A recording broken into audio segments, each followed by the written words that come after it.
Hey everyone, welcome to Tent Talk. This is the show all about farmers markets. Whether you're a farmers market manager, a new or experienced farmer or food producer selling at farmers markets, this is the podcast for you. On today's episode of Tent Talk, we're going to talk about National Farmers Market Week and all the resources available to help you leverage that. I am Brijet Myers, one of your hosts here on Tent Talk, and I have spent years as an on-site farmers market manager and have done it all from pulling permits to vendor vetting. And I help coordinate in Tents, the Farmers Market Conference coming up this February. And I'm Kat Fields-White. I'm another one of your hosts, Director of San Diego Markets, still an active market manager, dragging hand wash stations out of Porta-Johns, and founder of Intents, the Farmers Market Pros. I'm going to put that on your business card. Welcome back to Tent Talk, everyone. We're really excited to be back this week. We're back on the bandwagon with our weekly email newsletters. Thank you, Kat. And we got a great response from last week's email with emails from listeners about weather issues. They just continue. Oh my gosh, some of the horror stories. If you don't get the email newsletter, get it. You can find it online. And we included a video there from, what city was that in? Wisconsin, we think. Yeah, Appleton. Appleton. Yeah. Speaking of Porta-Johns, a video where tents were a-flying. They were a-flying. And the Porta-Johns were flying down the street. It was a Porta-John. A Porta-John. Sliding down the street, coming right for you. That's my worst nightmare. It was scary. Yeah. And then we've gotten some other, we've had emails and comments on our Insta about electrical storms. That's kind of one of the big hazards right now, and people trying to figure out, when do you call that? And one of our listeners emailed. She said that they treat it like it's like you're in the pool. Yep. So as soon as you can hear audible thunder and see visible lightning, everybody's supposed to lower their tents as low as possible. Go inside. Yep, take out cover. of their tents. Yeah. Yeah, take cover. Don't be out there until that dies down. Yeah, you can never be too careful. It's so hard because you want to be open, whether or not, rain or shine, all that stuff, but really have to consider the safety of everyone at the market shopping and all your vendors and farmers, your staff, those kind of things. So yeah, tricky time. But that's, the glamour of our job, I think, is one more thing.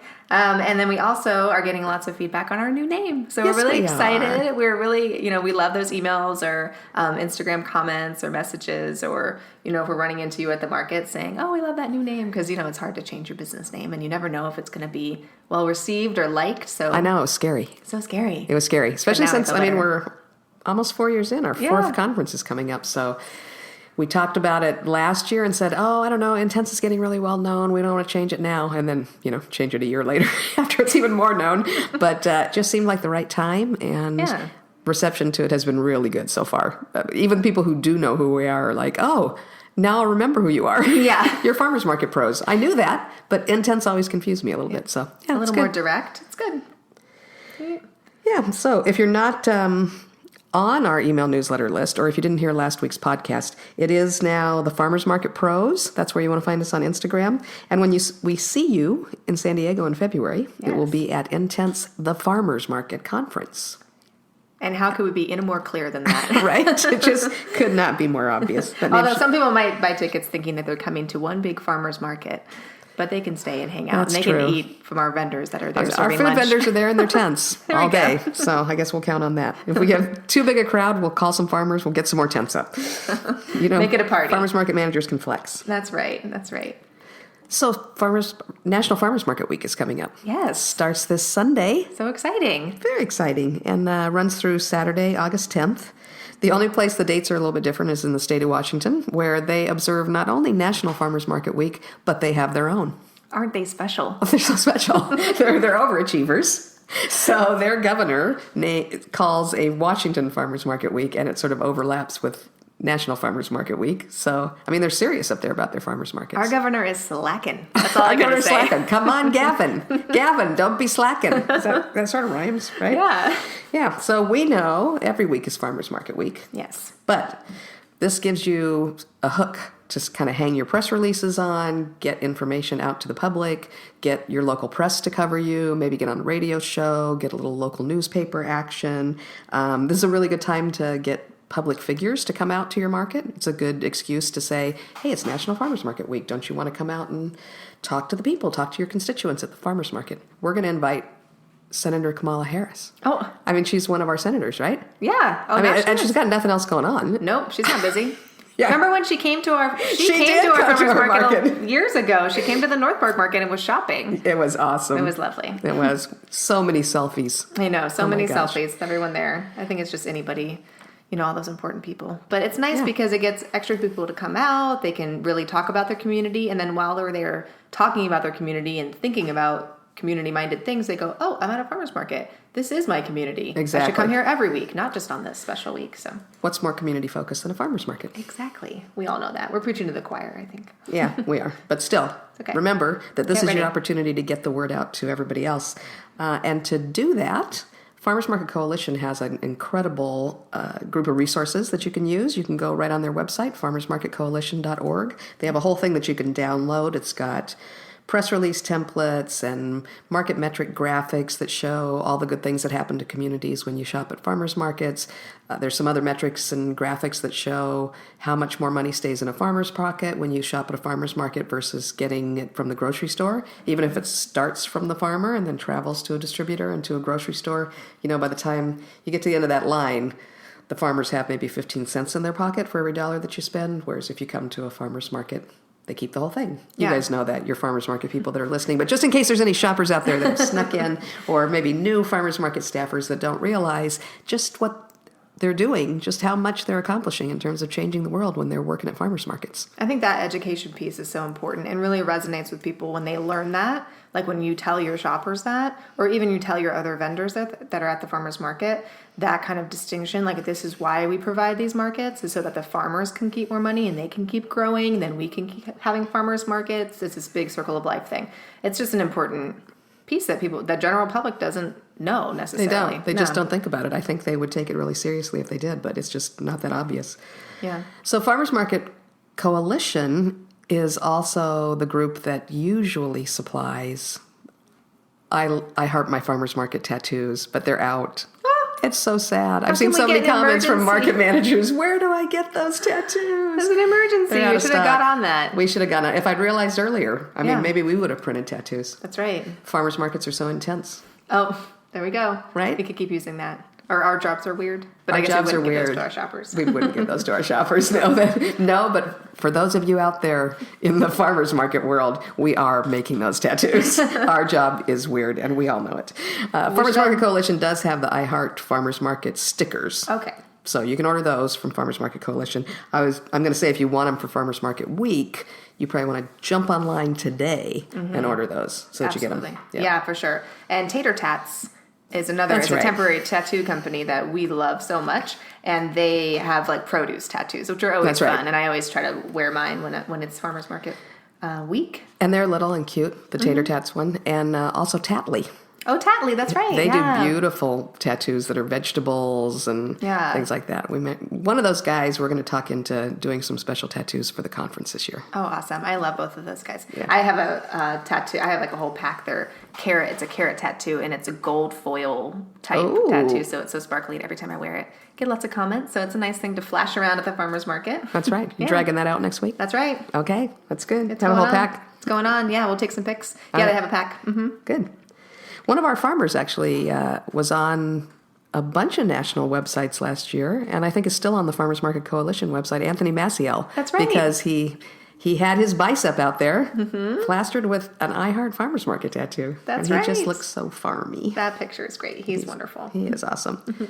So we've heard from some other markets what they're doing for Farmers Market Week. Yeah. Yeah. What are they up to? Let's see. Quesa. Up in the Bay Area, they always go all out. They apparently have been hoarding I Heart Farmers Market temporary tattoos and still have them in stock. So they'll be giving those out. Also stickers. They have I Heart My Farmers Market shopping bags that I think they printed themselves that they're selling. So that's cool. They're going to have cocktail demos using fresh fruits and vegetables. That'll get some attention. Yeah. Right? Well, you know that airline's having that sale on tickets to San Francisco. I might have to pop up there. Ooh. Just for a cocktail. Get a tattoo, a bag, a cocktail, shop at the market, come back home. And pop on back home. That's right. Thank you, Southwest Airlines. That sounds fun. Free plug there. Yeah. Would you like to sponsor the conference, Southwest, if you're listening? You never know. 6 degrees to somebody. That's right. That's what we're thinking. Let's see. What else is going on? In Virginia, the Virginia Farmers Market Association, VAFMA, every year counts visitors to their farmers markets statewide at all the farmers markets in Virginia during National Farmers Market Week. Now, see, this is brilliant. And how do you do this, Virginia? Because we always want to do it. We do want to do it, and it's so hard. It's so hard. I mean, it depends on the size of your market, I suppose. So if you're in I'm having a hard time even visualizing any markets that only have one entrance. But say you've only got 20 vendors and you only have 2 ways to get in. Yeah. You could station volunteers. You can count people coming in. Yeah. But at a really big market, I mean, we've got, at least 9 entrances. I think we count, Maybe more. I think 12, because there's at least 2 on each block. We have 6 blocks. Yeah, so we run 6 blocks, and there's an intersection in between the blocks, and so people are coming from all over. I don't know how you'd count them. We did have one, so we've had 2 thoughts, actually. One of them would be to rent fencing and fence the whole thing in just for one day. That's right. And then maybe charge $1 to get in. To pay for the fence. Yeah. So I don't know how people would react to that. Yeah, but that's a thought we've had. And then you could click them as they walked in. Yeah. Even then, though, they'd still have to cross. Well, no, I guess you'd fence off the whole thing and block the intersections. Traffic would love that. Okay, this idea is obviously disintegrating even as we describe it. It's getting complicated. And then we'll put a sky bridge in over the intersection. There you go. And what about those people who parachute in? How do you count them? But so then I had another idea. Oh. You know the little wristbands that you put on at various things to, get into events or festivals or Legoland or wherever you happen to be going. Jumpy Castle, that's right, those stick-on things. Yeah. If you had enough volunteers, I think what you could do is order, in our case, at that one big market, you'd have to order, 30,000 of those wristbands. Mm-hmm. You slap one on everybody who's at the market, so that no matter where you catch them, you know that they've been counted, even if they keep moving. Yes. And then at the end of the day, you count how many wristbands you have left, deduct that from your overall total that you started with, and you should have a pretty accurate count of who's there. I think this is our new plan. Isn't it? Yeah. That sounds labor-intensive, but let's do it. It does sound labor-intensive. We would need a big volunteer force, but it would give us a really, really accurate count. We've gotten good counts from STPD and from people at Art Walk, people that manage events. They have all these little formulas where you count a certain amount of people in a certain square foot, and then you multiply that by how many hours you're open and how many places in the market it's happening, and you get fairly scientific averages. They seem pretty confident about how many people are there. Yeah. Of course, they may be the people that count inaugurations too, so who knows? But, you never really know. And who's hiring them to do it. But we seem to have a fairly accurate count of how many people are there. Yeah. But it would be cool one day just to do like a really scientific, let's actually count everybody who's at the market. So anyway, hats off to Virginia Farmers Market Association, and I'd love to hear how they do that, but apparently the deal is all of their farmers markets in the whole state do that. They report back to the association, and then they're able to put out a really accurate number of what kind of effect they're having on their community. That's a really great data point to have, I believe. People are always asking us that, and just as market managers, answering questions for vendors and farmers about what's the foot traffic at your market. If you're a farmer or vendor looking at other markets to get into, of course, one of the pieces of information you'd like is how, what's the average count of shopper here. So it just kind of factors into a lot of decision making. So yeah, it's a great piece of data to have for sure. Hats off to them. Good job, Virginia. And if anyone listening has a great way to count their shopper count, you never know. People are counting it just for their own uses. We'd love to hear about that. So please send that in. Comment on our Instagram or pop us an email. We're still at connectedintenseconference.com. Does this mean we have to spell intense again? We'll fix that email soon. But send us how you count your people. Maybe we'll have an upcoming episode on that. Yeah, I would love to talk about how to count. Mm-hmm. Give us some tips. All right, what's Boulder County Farmers Markets doing? We found that they're doing a cool contest on Instagram where shoppers can win market bucks, including one winner who will get a year's worth of market bucks. A year's worth of market bucks. Like? Isn't that crazy? So there's some fine print on there. Of course. So I guess it's $20 in market bucks per week. And they have a 34-week season. Oh. So the big winner, there's a bunch of runner-up kind of winners that get $20. There's some winners that get $100. But the person that gets $20 in market bucks, or a year's worth of market bucks, it's $20 a week times 34 weeks. They don't give it to you all in one lump, though. You have to come to the market each week and pick up your 20. This is the smartest thing I've ever heard in my life. This is Boulder. This is so smart. So smart. Because we do contests where we give people bucks, right? We've done Instagram contests where it's like, tag your friend, whatever. So then you'll get $50 in farmers market bucks. And people are very excited and they come. It's always someone I've never seen before at the market, which is great. I want to get new people there. They spend the $50 at the market. And then honestly, sometimes I don't ever see them again. Yeah, do they remember to come back? They just came and got they liked it, they had a good time, but they don't make a habit of it. Right. Even if you enjoy a farmer's market, you really have to develop that habit in your weekly shopping. Yeah. This is a part of my weekly shopping. These items are now on my grocery list. So this is very smart. Very clever, I think. I'm going to do this. Let's do it. At our markets. That'd be great. Wow. Not next week. But sometime soon. Yeah. Not next week, but sometime soon. Yeah, let's do it. I love it. Or a variation of that. That's very smart. So that's something you could do too, just to bring... Celebrate your anniversary. Or, any kind of event that you want to do. But that's a really clever grand prize, I think. Yeah, I love it.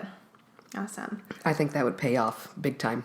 And, it's always an Insta contest where you have to tag your friends and that kind of thing. So they know you've got that big prize. And, you got to bring somebody with you. Who wants to go to the farmer's market alone? Hello. Right? Well, then they're there every week. And maybe they are posting that they're there. And their friends are seeing them. Oh, this week it looks like fun. And then in a couple weeks, oh, they're still shopping there every week. And then, it's just...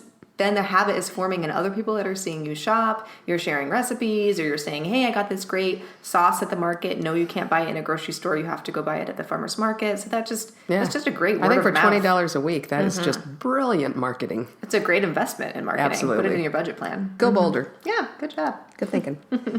Minnesota Farmers Union is having a party. I think at some of the markets in Minneapolis and maybe St. Paul. That includes a corn shucking contest. That sounds cool. And I have to say that I saw this on the internet when I was getting this information. And so they're having corn shucking contests. Their commissioner of agriculture is coming out to the market. And they're also having vegetable racing. But there's no explanation. So I want to know what that means. What is vegetable racing? Do you put them on the ground and if you root hard enough will those carrots run? I don't know. They're rolling potatoes down a hill. That's possible. Whoever gets to the bottom.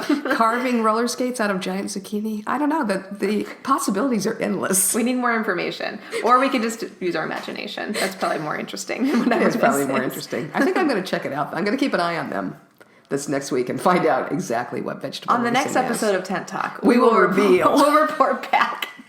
We will. Tune in. Oh, awesome. That sounds fun, though. Sounds Maybe crazy. Something we want to do at our markets. Yeah. So there's a lot of ideas out there. If you have more and you want to mention them to us, we will pop a note up on Farmers Market Pros on Instagram, ask you what you're up to, and if you take a minute, pop in an answer so that we can share with the rest of our listeners what you're doing for National Farmers Market Week, because we love to hear about fun promos that people do. Yep. There's a lot of ideas out there. And of course, remember that whenever you're doing this stuff this next week, you want to hashtag it with Farmers Market Week. And I think the other hashtag that's really popular for National Farmers Market Week is Love My Market. So hashtag Love My Market. Yeah, and then they'll repost things as well on their social media. So that's a great way to kind of share with other markets what you're up to. Yeah, exactly. So Farmers Market Coalition will be pushing that. National Farmers Market Week is actually a USDA function. And that's right. The U.S. Department of Agriculture actually makes a proclamation every year. Do we have a Department of Ag secretary right now? I don't think so. I'm not sure. Tom Vilsack, are you out there? I think maybe he is out there still. Yeah. He hasn't posted yet, though. Maybe he's a last-minute guy. I don't know. We'll watch it for the next day. He's going to declare. He usually declares. He makes a proclamation that this is National Farmers Market Week, but it's still 2018 on the USDA site. So hopefully, Tom, wake up. Post 2019, Tom. Great. Well, this is just a great way to enhance your own marketing. Absolutely. Just, to have something to talk about and to get it out there in the community newsletters and things like that. Go to the schools. A lot of schools are starting already. So, let them know this is your farmer's market. Bring your kids after school and check it out and make a habit of it this year. Pack those healthy lunches, things like that. Yeah. Yeah. We're doing a back to school promotion at our Wednesday market. That's right. Do a little drop and shop action. Yep. Drop the kids off, grab your market bucks, head to the market. If your market is located near or even on a school campus, partnering with the local school is a great way to really kind of up that marketing, just because families love to shop, kids love to come to farmers markets. You need a lot of food. It's really easy to form habits in small children. Yep. And they'll make the parents come. They'll beg you to go. There you go. That's right. You know how that goes, Brijet. I know how that goes. I took my 4-year-old to the market with me. I had a larger team there, but I was there to do some kind of touch base with people. I wasn't working a full shift. Anyways, he came with me because I ran out of time to take him to preschool. And then every Wednesday since, he has been very disappointed in me that I'm not bringing him to work. Tells his friends, sometimes I can go to the farmer's market with my mom to work. Gives me a and little get side blueberries. That's right. He loves his blueberries. He loves his kefir soda from Superfoods Coffee. Right. He loves it. Gingerator. It's so sour and it's a sparkly. He loves it though. Every time the employee's like, I don't know, kids don't usually like this, and he just sucks it down. He loves it. So, that's what we're saying. Form those habits, those appreciations for artisan food early. That's right. You never know what kids will enjoy. Lifelong shoppers. That's right. All right. Well, I think that's it. Yeah. That's what we got to say this week. Exciting question of the week. Do we have a question of the week? Yes. What's the most exciting special event you've seen in a market for marketing purposes? Just since we're talking about all these fun people that are doing cool contests, and if you've ever seen vegetable racing, if you've seen vegetable racing, exciting. Please report back. Yeah, please tell us. Or something fun that you've done. So what's something that we've done at our markets, Kat, or something that you've seen at another market that's been cool? Actually, the 5th annual Okra Fest is coming up next week. Oh. At the Galveston Farmers Market. That sounds It's fun. a fundraiser. Do you remember, this is sort of related, when we sponsored Fig Fest here in San Diego? Right. Uh-huh. Yes, and we had 45 chefs come out. The Fig Council of California, I'm massacring their name, but whoever the official fig association is for California provided figs to all the restaurants, and each of those chefs came out and made a dish that included figs. We had everything from fig ice cream to fig soup to pork roast with fig emulsions, and we just had a lot of interesting stuff. We had ceviche with figs in it. That's right. The time may not have yet come for that one, actually. But, there are chefs to this day that, I was going to say, talk excitedly about that event, but there's a couple of them that actually just mutter F figs. Too many figs. They were so covered in figs for so PTSD. long. But that was fun. So I'm assuming with the Okra Festival coming up that that's the same kind of thing. I know that they've got a lot of chefs listed on their website and things, so I think they've got chefs coming out and all making okra dishes, which would be cool. There's so many fun things you can do with okra.